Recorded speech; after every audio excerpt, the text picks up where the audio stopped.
25 years ago, John Osler got away from a high-pressure advertising career to follow his passion, photographing and painting jazz people.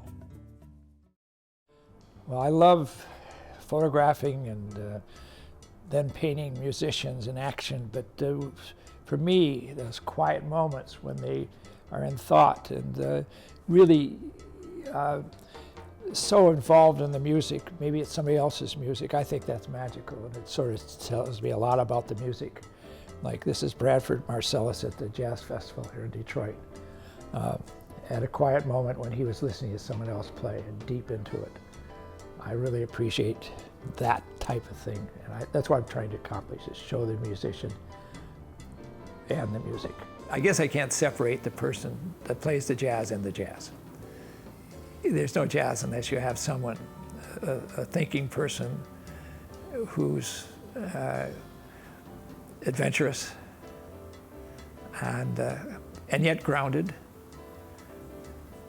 And that's just fascinating to me. And I learned so much probably listening to them talk to each other. That's the greatest pleasure I have, is when they get together and share stories and laughs. And that's a good time. That's a rich experience. It is jazz when they talk to me. When we hear the music, that's the result of what goes on behind the scenes. A photograph is a process. You're recording something in front of you.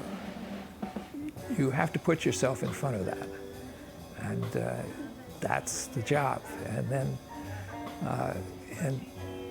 you put the camera up, and you lose yourself because the camera's in front of you. I love that part of it, losing myself behind the camera. Because if people aren't looking at you, they're looking at the camera. It emboldens you to walk in and get in front of people and do things. I really appreciate John. He's always around us.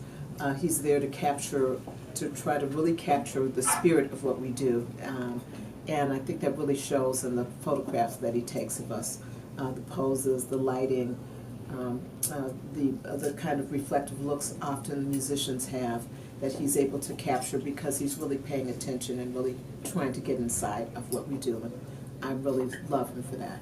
I had a chance to go down and travel around in the South, went into a little town in Jonestown, Mississippi, and met these remarkable people. They had very little. They took me in. I found truth with these people. They knew how to laugh. They listened, they looked at you when they talked, and you felt it changed my life. No, I decided I was in a place where I could move on with my life, and my dream was always just to paint. I can't describe the experience of painting. I can get so frustrated, and I can fail so many times in a row. I could spend a week doing nothing but painting and failing. But the process of working at it, all of a sudden, it comes through, and all of a sudden, it's a miracle. And it's better than you ever could expect you could do. This is a woman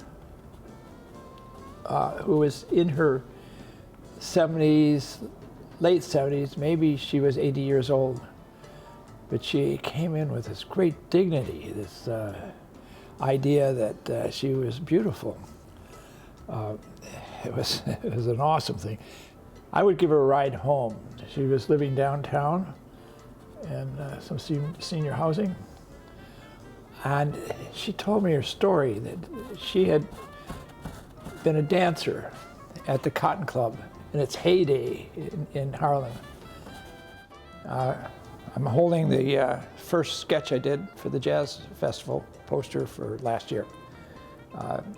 It is a generic guy, not a real person, although I was used some reference from I had of jazz players. I just wanted to show It should have color to be a poster, and I wanted to show some strength of the musicians, and so I just had them blowing. And you can see it's loose.